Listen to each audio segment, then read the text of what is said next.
Salut, je suis Tony et voici Every Frame a Painting. Et je sais déjà ce que vous pensez, pourquoi est-ce que je parle de ce gars-là? Oh mon Dieu, vous êtes Michael Bay. Oh mon Dieu, je suis Michael Bay. Parce que je n'aime pas ces films, mais je pense qu'il est crucial de les étudier. Pourquoi? Paul, vous avez commencé à regarder WrestleMania catch américain à la télévision? Eh bien, il ne faut pas détourner le regard, ce sont les images qui nous parviennent. C'est ce que la télévision, ce qu'un collectif de gens, notre société, veut voir à la télévision. Comme WrestleMania, comme Anna Nicole Smith, comme Jackass, Michael Bay a créé quelque chose. Du spectacle. C'est ce que les gens veulent. Les Romains le savaient, Louis XIV le savait. 1, 2, 3. Boum, bayem. On peut le trouver grossier et vulgaire, mais si on veut faire de meilleurs films, on doit comprendre les images qui nous sont transmises. Parlons donc du bayem. Est-ce une forme unique de cinéma? Pour comprendre Bay, l'un des meilleurs moyens est d'observer ses imitateurs. Regardons ce plan du film Battleship qui essaye de reproduire ce mouvement de caméra circulaire typique de Bay. Ça ne fonctionne pas ici. Pourquoi? C'est en fait très simple. D'abord, il n'y a rien en fond, à part le ciel. Sans arrière-plan, aucune parallaxe, et le plan semble rester statique. Vous voyez la différence? En plus, l'objectif est mauvais. Bay filme souvent ce genre de plan avec un objectif à longue focale, qui compresse l'espace, ce qui fait défiler l'arrière-plan très vite. Ensuite, l'acteur observe juste au loin et tourne sa tête. Mais la clé de la version de Bay, c'est que les acteurs bougent verticalement. Comme ici, et ici. Et enfin, la contre-plongée est là pour donner de l'échelle au plan. Et le ralenti couronne le tout. Ce qu'on a ici dans le plan Bay, c'est plusieurs types de mouvements simultanés. Le mouvement de la caméra, le mouvement de l'arrière-plan, le mouvement des acteurs, l'expansion du temps. Puis ils sont debout et regardent hors champ, ce qui crée une sorte d'immobilité. Bien qu'on regarde un seul et même point fixe du cadre, le plan paraît grandiose. Disséquez n'importe quel plan de Bay et voilà en gros ce que vous trouverez.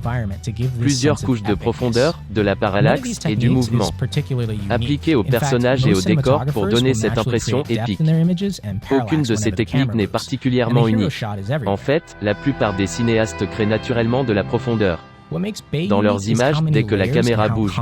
Et le plan héroïque est partout. Ce qui rend Bay unique, c'est le nombre de couches et la complexité du mouvement. Ça ne rend pas ces plans meilleurs, ça les rend justes. Plus compliqués que ceux de la concurrence. C'est pour ça que ces cadres ont toujours l'air remplis. Beaucoup de poussière, de fumée et d'explosions entre les couches. Et aussi, des lampadaires. Beaucoup de lampadaires. Si on regarde dans Bad Boys, on peut observer cela dès l'introduction. Ici, la voiture se déplace dans un sens, l'avion dans un autre. Les lampadaires servent d'échelle et la caméra utilise une longue focale. Plus tard dans le film, on revoit la même technique de composition. Et quand l'explosion apparaît, quand on a compris ça, il est bien plus facile de déconstruire ces plans et d'en voir les limites. Par exemple, Bay ne distingue pas où filmer ou non de cette façon. Il utilisera le même mouvement de caméra quand le personnage raconte quelque chose d'important.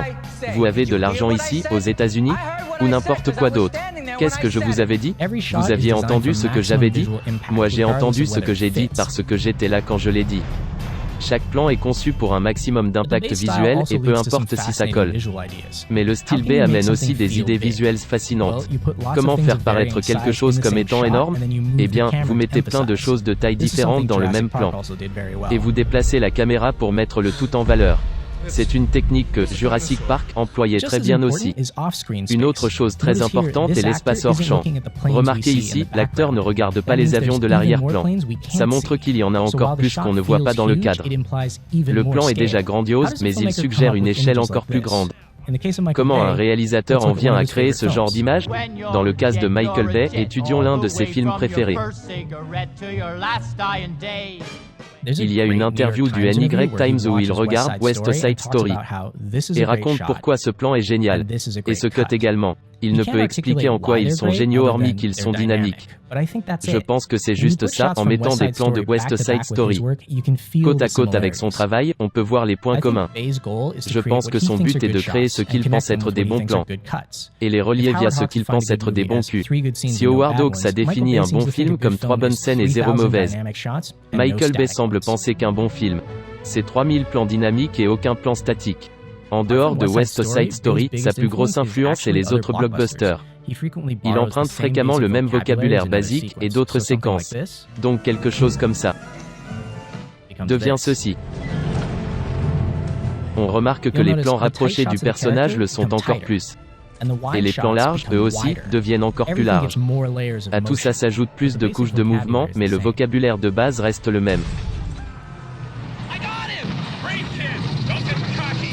Et il n'emprunte pas seulement aux autres. Bay cannibalise son travail tout autant. Et ceci devient cela.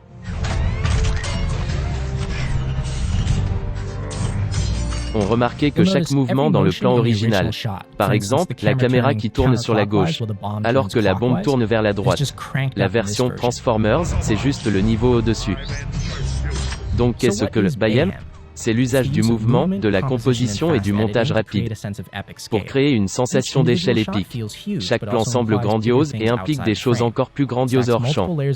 Il accumule des couches de mouvement en focale très longues ou très courtes. Il montre un tas de choses durant un très court instant et puis repart. On ressent le mouvement général, mais impossible de saisir quoi que ce soit de concret. Et pourtant, il faut un paquet de gens et d'unification pour construire ça. Mais c'est juste une variation du vocabulaire général des scènes d'action. Les plans sont juste plus sales, plus tremblants, plus complexes, et avec plus de couches. Puis on cut ça trop vite pour que le cerveau puisse enregistrer les images. Mais pas trop vite, pour que les yeux puissent suivre. Rien de révolutionnaire, c'est juste des techniques du passé en plus sales. Si vous voulez voir une version plus extrême d'idées similaires, regardez les derniers films de Tony Scott.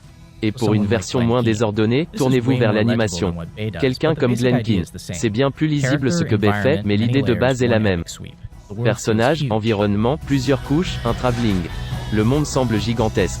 L'une de mes adaptations préférées du style de Michael Bay est sa version réduite. Ironiquement, le BAM, qui semble venir d'un gosse explosant son train miniature, est plutôt sympa à regarder quand il est miniaturisé. Au lieu de faire exploser le monde, pourquoi pas une petite ville anglaise ?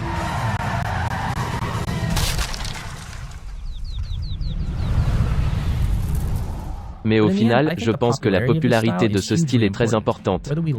Qu'on l'aime ou non, l'aspect intéressant ici est que nous sommes visuellement sophistiqués, mais totalement visuellement illettrés. On peut traiter les infos visuelles à une vitesse peu courante autrefois. Mais réfléchir à ce qu'une image signifie vraiment. Pas vraiment. Et comme disait Werner Herzog, vous ne détournerez plus les yeux. C'est ce qui risque de nous arriver. Cela peut sembler un peu étrange, mais celui qui y perd le plus ici, c'est en fait Michael Bay. Il est l'esclave de son propre regard. Il a le besoin de rendre chaque image dynamique, même si cela va à l'encontre du thème de son film. Certains ne reconnaissent pas une bonne chose, même quand elle se présente juste devant eux. Ce sont vraiment les choses simples dans la vie Oui, les choses simples. Une grande maison, un quai, une vue sur la mer, et un bateau. Que se passe-t-il quand deux cinéastes abordent exactement la même situation ? Merde, Norm, tu sais, on s'en sort plutôt bien. Je t'aime, Margie. Je t'aime, Norm.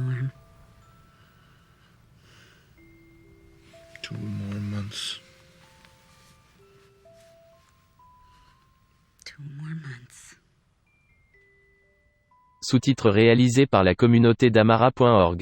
Damara.org. Damara.org. Damara.org. Damara.org. Damara.